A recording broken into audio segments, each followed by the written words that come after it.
Allez, on va passer au deuxième interlocuteur. Oui, Philippe Bessé, je le rappelle, s'il y en a besoin, vous êtes président de la Fédération des syndicats pharmaceutiques de France, mais plus nouveau, vous êtes également, depuis peu, président des libéraux de santé. Oui. Donc c'est à ces deux titres que vous êtes là aujourd'hui. Oh, wow. Je suis ici en tant que président de la Fédération des syndicats pharmaceutiques de France. D'accord. Philippe, quand on vous demande d'évaluer la rentabilité des nouvelles missions, vous répondez que cette évaluation est difficile, vous n'êtes pas le seul, que son résultat est sans doute modeste. On l'a entendu aussi tout à l'heure dans la bouche des experts comptables. Pour autant, vous ne faites bien sûr pas partie des sceptiques, au contraire, vous invitez clairement vos confrères à s'y engager, à s'y investir. En fait, au-delà de la question de la rentabilité directe, ce que vous dites surtout, c'est que les nouvelles missions seraient d'abord une porte d'entrée vers d'autres actes, un début de réponse pharmaceutique. Est-ce que vous pouvez nous expliquer un peu cette vision des choses ? Je vais vous l'expliquer. Je vais d'abord revenir, parce qu'on est dans une journée éco, sur quelques chiffres à la hache qui vous permettent de visualiser ce qu'on fait.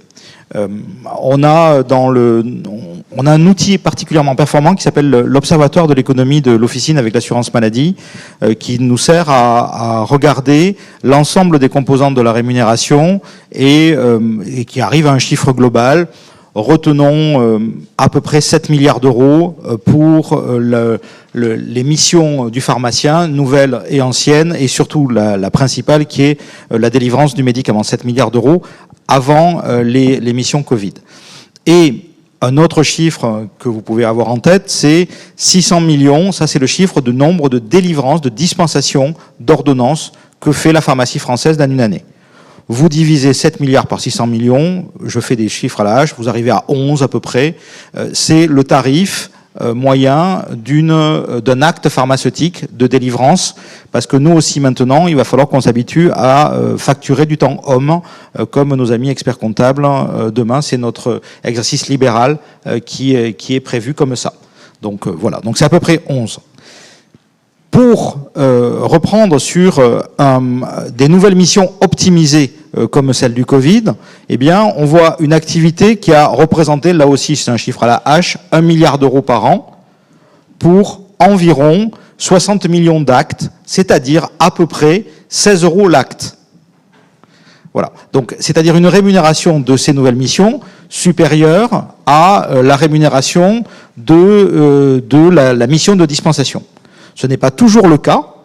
Et dans un grand nombre de ces nouvelles missions, on a des honoraires conventionnels que nous avons négociés qui sont inférieurs à la maille des 11 euros qui est l'acte pharmaceutique que aucun pharmacien n'a en tête, tout en l'ayant en tête. Et c'est assez amusant parce que aucun pharmacien ne le sait, mais confusément, les gens savent que, et moi je vois dans mon officine, mes pharmaciens me disent, mes pharmaciens adjoints me disent, Philippe, aujourd'hui on a vu 200-250 personnes, on n'a pas le temps de faire des vaccins. Donc ça veut dire que pour eux, l'activité de délivrance est à un degré au-dessus de l'activité de nouvelle mission. J'ai pas du tout répondu à votre question. J'y viens. Mais c'était un préambule. Moi, ce que je dis, c'est que, et c'est pour ça, pour faire ça, il va falloir s'organiser, le réfléchir, et je compte beaucoup sur la créativité et le savoir-faire de déploiement de nos groupements. Donc ils vont s'exprimer tout à l'heure, mais je compte beaucoup sur ça. Une partie de la rentabilité de ces nouvelles missions est certes dans ce que nous négocions, nous, au titre de la rémunération conventionnelle de la mission elle-même. Mais on peut imaginer que cette mission débouche sur autre chose. Parce que nous avons en pharmacie, le directeur de l'assurance maladie l'appelle comme ça, donc je vais le sortir aujourd'hui. On a un secteur 2.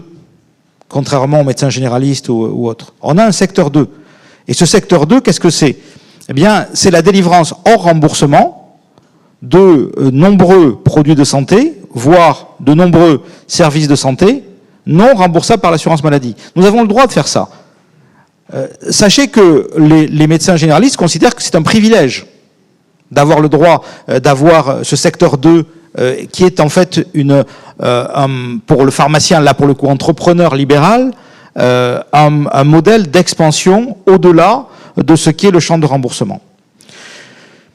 Qu'est-ce que je veux dire par là? Je veux dire par là que, à partir du moment où on est prescripteur d'un acte, prenons le cas du TROD.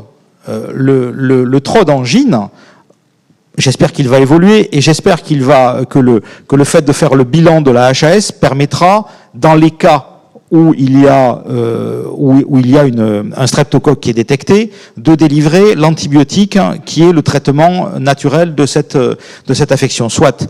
Mais dans 8 cas sur 10, ce test va déboucher sur un résultat négatif, puisque c'est la plupart du temps une angine virale. Donc nous allons nous débrouiller pour négocier l'acte de réalisation du bilan. On va demander 25 €, hein, parce que c'est l'acte de ce que font les médecins. C'est pas 26,50, hein, c'est 25 pour cet acte-là. Donc c'est ce qu'on va demander dans l'acte. On verra ce qu'on obtiendra, mais en tout cas c'est notre base de départ. Mais au-delà, une fois qu'on aura fait cet acte, si jamais c'est une affection virale, il faut qu'on protocolise ce qu'on fait après. On ne peut pas laisser tomber les gens. Donc il va falloir qu'on ait des médicaments conseils non remboursables à leur conseiller suite à cette angine virale. Est-ce que c'est du paracétamol? Est-ce que c'est un colutoire? Est-ce que c'est un pastillage pour soulager? Enfin, tout ça, ça se construit. Et donc ce que je veux dire par là, c'est que j'ai pris un exemple, mais il y en a 1000 sur l'ensemble des dispositifs qu'on met en place. Le plus important sera très probablement les entretiens de prévention. On va rentrer dans un champ où le pharmacien va faire un entretien de prévention. Cet entretien de prévention, il va être très cadré, il va être très formaté, il va déboucher sur un bilan de prévention et il va être rémunéré 30 €. Mais typiquement, du coup, on va faire comme les médecins. Si on détecte dans l'entretien de prévention que une vaccination est à faire, parce que c'est à 45 ans, 50 ans qu'on fait le rappel de vaccination, on va déboucher l'entretien de prévention sur la prescription administration du vaccin tétanique. Donc ça veut dire 30 plus 9, 60. Je veux dire qu'on est dans un système où la porte d'entrée des nouveaux actes que nous mettons en place est autre chose. Et il faut voir l'ensemble et tout le modèle en supplément du modèle qui est celui que nous négocions avec l'assurance maladie, est un modèle à construire, parfois remboursable lui aussi, c'est le deuxième cas que j'ai pris, la vaccination, ou hors remboursement, c'est le cas du secteur 2 pharmaceutique, qui est donc les conseils ou les médicaments conseils associés à ça. Et c'est ça que je voulais faire comprendre dans le message d'aujourd'hui. D'accord, merci Philippe. Ben, voilà qui était très clair. Merci Philippe Besset.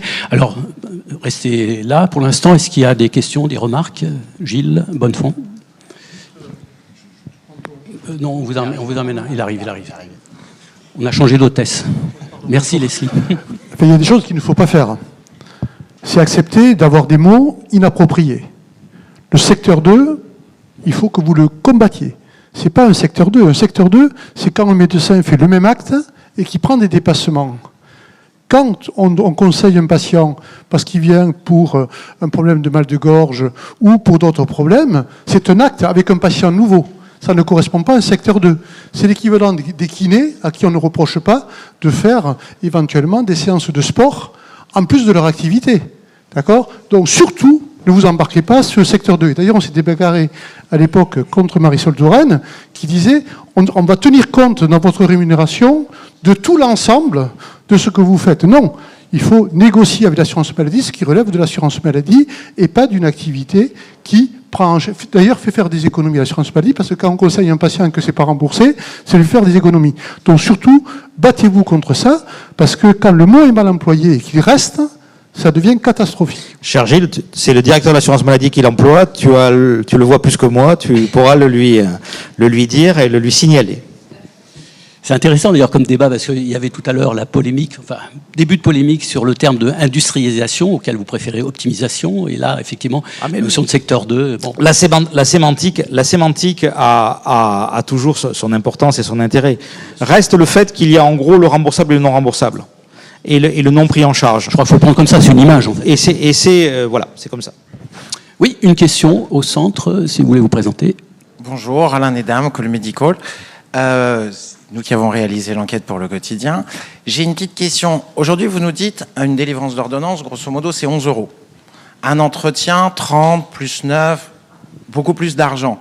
Ça veut dire quoi? Ça veut dire que la délivrance du médicament n'a plus assez de valeur ajoutée, que le pharmacien doit muter? Et est-ce que ça veut dire que soit la pharmacie n'est pas structurée comme elle devrait l'être pour ces nouveaux enjeux, soit on va avoir une séparation de types d'officines qui vont se détacher dans les prochaines années? Vous voyez comment l'avenir? Je vois l'avenir je vois l'avenir vraiment en passant à la table à dessin sur le temps homme que demande telle et telle mission. En fait, le sujet est de savoir combien de temps on passe pour délivrer une ordonnance, combien de temps on passe pour faire un entretien de prévention. Et donc, ce que je pense que nous devons avoir cette approche. Nos confrères canadiens ont beaucoup travaillé sur le sujet pour justement arriver dans un process de qualité à la fois améliorer la qualité de la dispensation, qui est notre acte principal, et améliorer, à optimiser le temps nécessaire à cette dispensation, de telle manière à ce que on arrive à faire les deux choses principales, améliorer la qualité tout en diminuant le temps. Et c'est cette double course qu'il faut que nous menions, ce double aspect sur lequel il faut que nous travaillons. Voilà, donc c'est la réponse à votre question, c'est ça. Mais elles sont clairement pas structurées aujourd'hui pour pouvoir faire ça, vous êtes d'accord? Alors, moi je crois vraiment à la nécessité et à la meilleure organisation des soins quand le professionnel de santé est propriétaire de son outil de travail. Je pense vraiment ça. Donc c'est un peu ce que disait Gilles par rapport à la lutte contre la financiarisation du système, sur lequel je souscris à 100%. Mais nous avons néanmoins besoin d'une structuration. Cette structuration, on l'a conçue en France autour des virtual chains que sont nos groupements. C'est-à-dire qu'en fait, ces process, il faut qu'ils soient effectivement construits et déployés par des groupes, parce que effectivement sur 20 000, on ne va pas arriver chacun à faire les process que je viens de décrire. Donc c'est un défi, parce que ce défi, nous pourrons le gagner que si nous travaillons un peu comme je viens de dire, c'est-à-dire conserver la règle principale qui est de dire le pharmacien, enfin le professionnel de santé est responsable de son lieu de dispensation, de son lieu d'exercice, mais il accepte d'être aidé, d'être appuyé par des structures regroupées qui vont lui enseigner des process, qui vont lui indiquer comment faire.